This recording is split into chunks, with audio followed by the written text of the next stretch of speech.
On the 3rd of February, 2026, Buckingham Palace issued a statement so brief, so understated, that its 2 paragraphs gave almost nothing away. And yet, those 2 paragraphs detonated like a depth charge through royal households and legal chambers across Britain.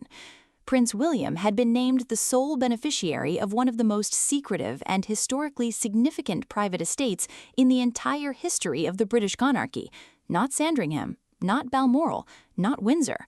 Something older, something hidden, something Queen Elizabeth II had spent years shielding from the world.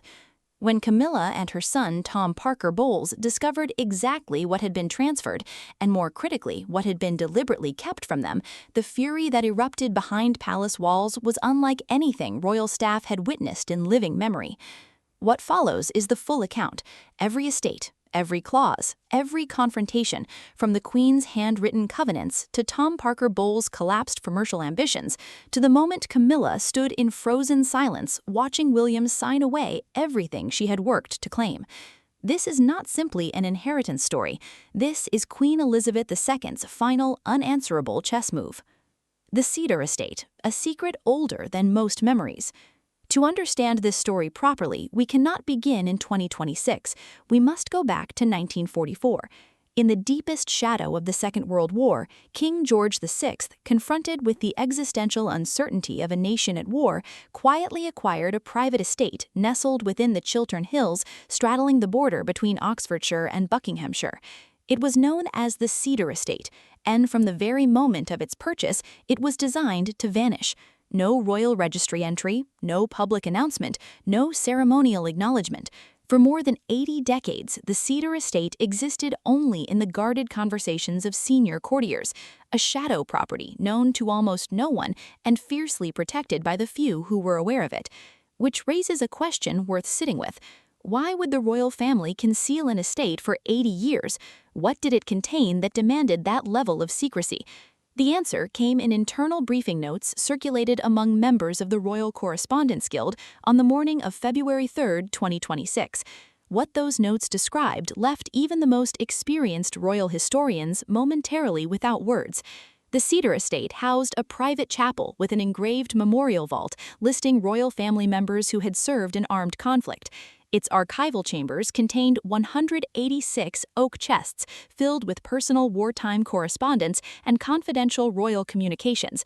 72 previously unseen royal portraits lined its walls, among them never-before-revealed oil paintings of King George VI and Princess Margaret, and perhaps most extraordinary of all, 14 sealed audio recordings captured Queen Elizabeth II in private conversation with Winston Churchill, Nelson Mandela, Ronald Reagan, and Charles de Gaulle. One archivist who had devoted decades to the royal archives described the collection with an unforgettable phrase. This was not, he said, a museum of history. It was the unfiltered architecture of royal memory, a direct window into the private soul of the monarchy itself. Now consider what makes this even more significant. Between 2017 and 2021, Prince William had been making quiet, private visits to the Cedar Estate, not as a ceremonial guest, not as a tourist, but as a man who understood what he was being entrusted with. He walked the cedar groves alongside the Queen herself. He reviewed wartime correspondence. He personally cataloged naval dispatches.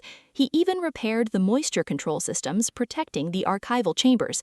This was not duty performed for cameras. This was stewardship driven by conviction, and Queen Elizabeth was watching. In a handwritten annotation discovered within the Covenant Trust documents, she wrote the following words: "He will inherit more than the crown. He will inherit the silence that preserved it." Those words were not written casually. They were a declaration of intent. The Covenant Trust, a legal fortress built in silence. Before we go further, we need to examine the legal architecture that made this transfer possible, because it is as extraordinary as the estate itself. The Cedar Estate falls outside the Crown Estate. It sits outside the Duchy of Cornwall. Instead, it exists within a private legal mechanism known as a Covenant Trust, created in 2020, filed under Charter Seal 0142, and witnessed by the Queen's personal solicitor, a constitutional advisor, and a notary from the Royal Archives. The The trust contained a delayed activation clause, designed to trigger only when two specific conditions had both been satisfied: the conclusion of the Queen's state funeral and the moment Prince William was formally recognized as heir to institutional responsibility. Both conditions were met. The official statement confirmed it in plain language.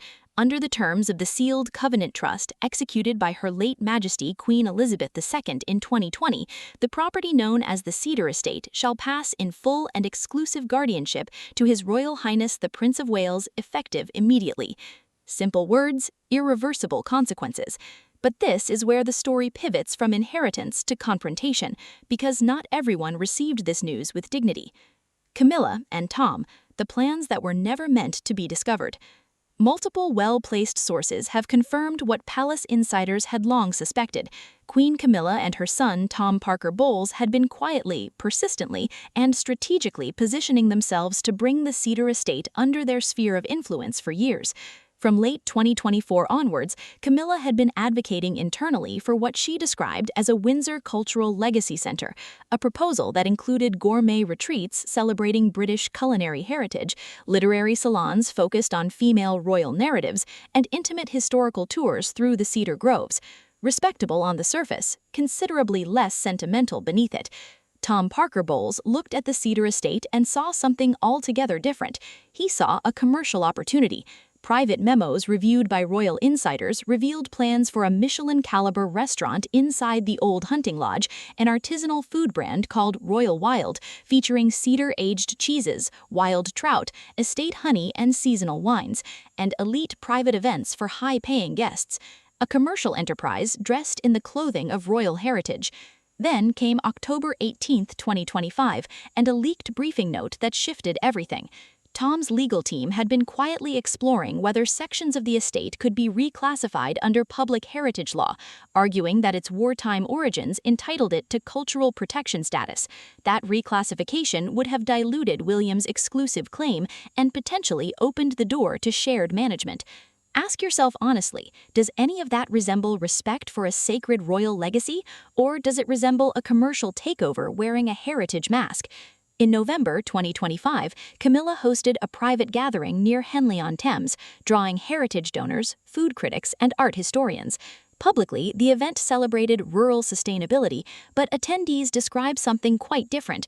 In the words of one guest, it was a trial balloon, a rehearsal for a public-private stewardship arrangement that would grant Camilla's foundation and outside investors shared control over the Cedar Estate. William learned of the event. He declined to participate, firmly and without elaboration. He maintained the Queen's original vision without a moment's hesitation. 3 weeks later, he activated the Covenant Trust. Northacre Hall, the estate Camilla believed was already hers. The Cedar Estate was not the only battleground. On January 31, 2026, the land registry was quietly updated to reflect a second transfer Camilla had not anticipated. Northacre Hall, a sweeping 1,200-acre heritage property set across the ancient hedgerows of Wiltshire and the rolling hills of Berkshire. Historically a lesser-known royal retreat, it had hosted both private hunting weekends and sensitive diplomatic gatherings during Queen Elizabeth's reign. With its combination of historical prestige, agricultural income, and untapped licensing rights tied to an 800-year legacy, commercial assessments regarded it as a uniquely strategic royal asset. What makes the Northacre Hall transfer remarkable is the timing. Documents dated September 8, 2022, weeks before the Queen's death, revealed that she had formally reclassified Northacre Hall from a shared Crown estate to a personal sovereign holding. This single reclassification allowed her to transfer it privately through her will, bypassing institutional succession entirely. In Appendix R31, she wrote, "Let Northacre remain with the child who bears the burden of our future. Let it be not merely shelter, but sanctuary." Those words were not written casually. They were a declaration of intent. The palace don't was immediate and absolutely silent, like a stone dropped into still water at midnight. Palace archivists note this was the first personal transfer of its kind since Queen Victoria's Highland reallocation in 1872, executed in total secrecy. Only 2 living witnesses were present, Lady Sarah Chatsworth and the late Queen's legal advisor, Sir Alastair Denholm. The sealed envelope bore just 3 words on the exterior: "For the reign after me." But Camilla had not been idle. Leaked notes from a palisade confirmed that by 2023, she and Tom had been quietly lobbying to incorporate Northacre Hall into a royal culinary heritage venture, presented publicly as a farm-to-table revival, backed privately by luxury investors from the UAE and a Paris-based venture capital firm. The full plan included a 5-star boutique hotel, a heritage cookery school, and a complete rebranding of the estate as a luxury Windsor destination. A commercial feasibility study from July 2025 valued Northacre's licensing rights alone at over £48 million across a 10-year horizon. One courtier, speaking on condition of anonymity, captured the moment with devastating precision. Camilla believed she had soft-bought the estate through influence. The Queen outmaneuvered her from beyond the grave. What followed was a carefully orchestrated whisper campaign led by Camilla's long-standing fixer, Maurice Lalo, a retired PR consultant well known for palace back-channel maneuvering. Anonymous commentary pieces began surfacing in late 2025, suggesting Camilla laughed without finishing her meal. Within 48 hours, Hill and Crown Limited was dissolved. Tom withdrew from 3 scheduled public appearances, citing stress-related fatigue. No formal statements were released, but inside the palace, the message was entirely clear. King Charles, who had kept his distance from the confrontation, later confided in Princess Anne, with a line that has since passed quietly into royal household legend. Elizabeth always knew who would hold the crown, not just wear it. Greystone Downs, where Camilla's ambitions reached their most dangerous point. Just as the fallout from Clarence Hill appeared to be settling, a new battleground emerged, and this one was bolder than anything that had preceded it: Greystone Downs.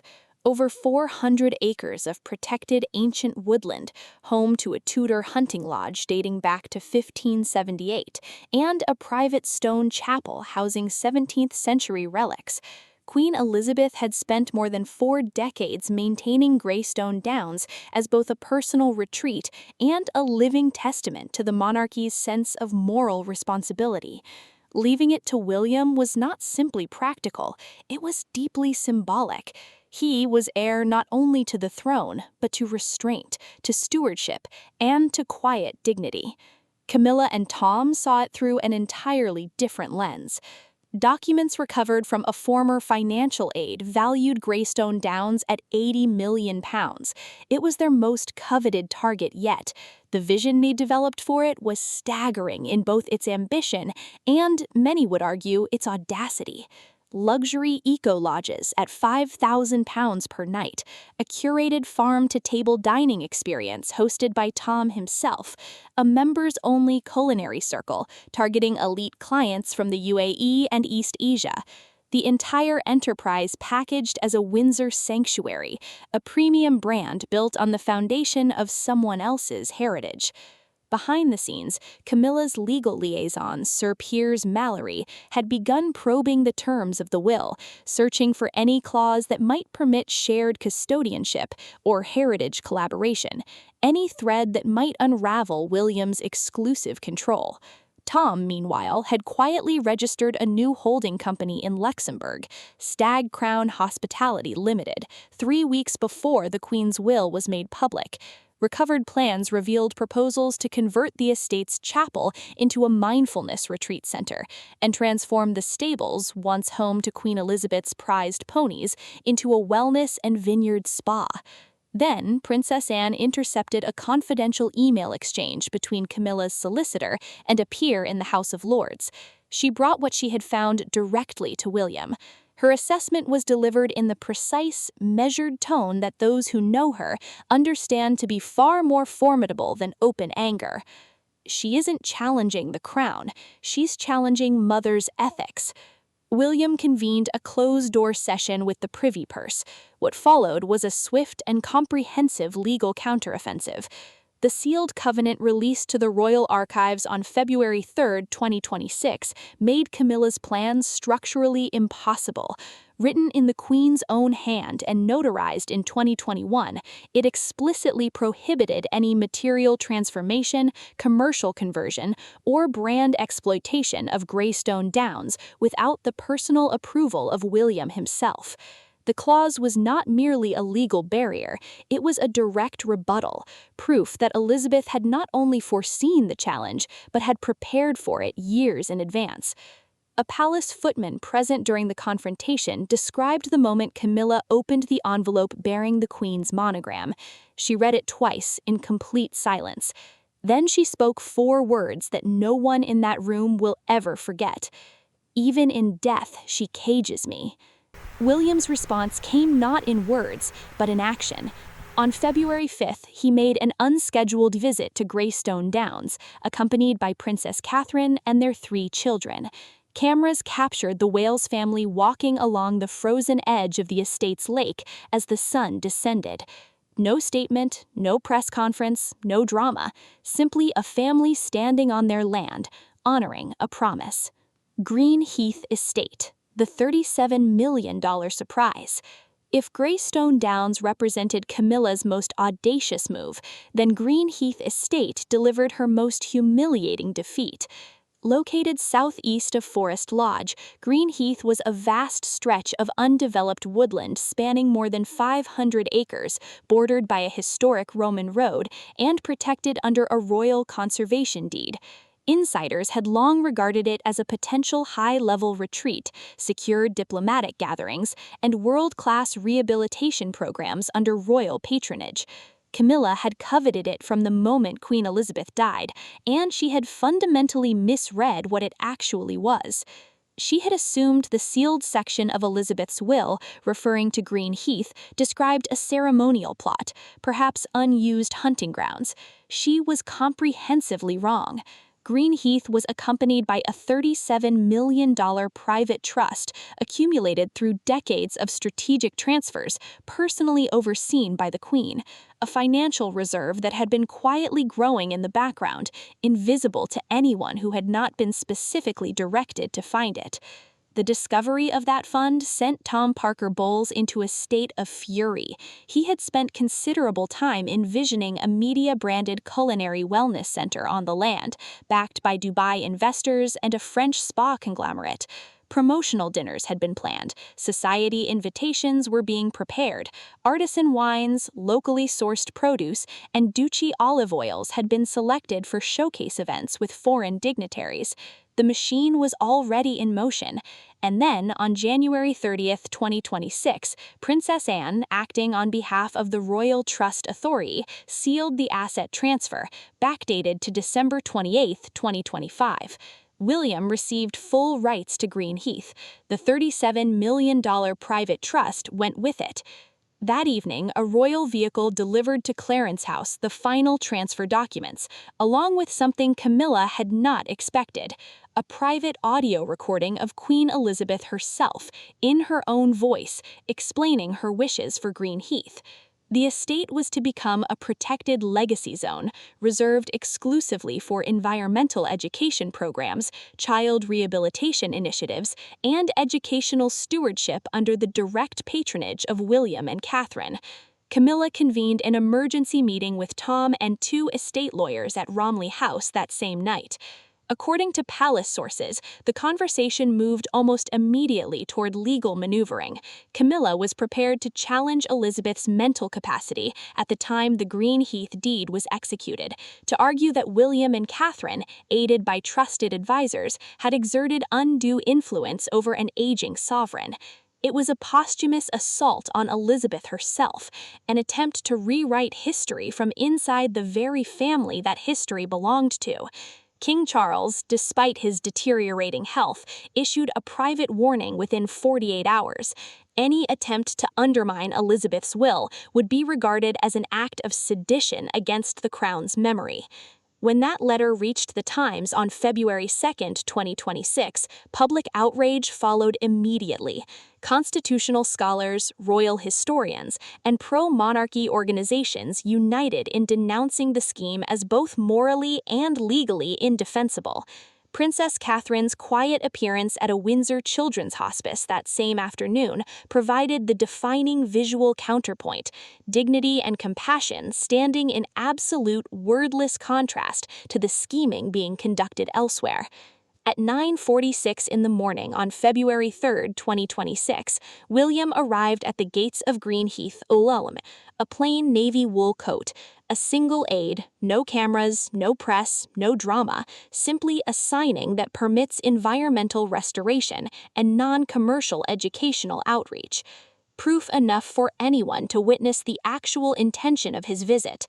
Prince James, Edward Tinsley, second cousin of King Charles, said to an aide at the same moment, "William is playing a long game, his grandmother would have approved." Oak Ridge Estate, the Queen's final word.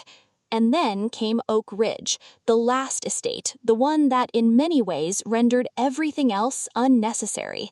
On the morning of February 3, 2026, a sealed leather envelope bearing Elizabeth II's royal cipher was formally presented to Prime Minister Harriet Shawcross, confirming the transfer of Oak Ridge Estate to William. Unlike Balmoral or Sandringham, Oak Ridge was not bound by Crown Estate regulations. It was a private holding protected under a unique provision in the Queen's will, an untouched expanse bordering Thames forests, once used by George VI for hunting, and concealing within its grounds the ruins of a Tudor chapel lost to time. Its estimated value, £18 million, but everyone who understood what Oak Ridge truly was knew that figure was beside the point. Oak Ridge had been Queen Elizabeth's private hearth during family difficulties, a place of refuge, reflection, and resolve, the cradle of William's earliest summers, the place where, as a child, he first began to understand what it meant to belong to something greater than himself. One final journal entry, discovered folded beside pressed lavender in the estate's private library, spoke simply and directly to the nature of stewardship and the obligation of legacy. Even as the transfer was confirmed, whispers continued about a possible legal challenge from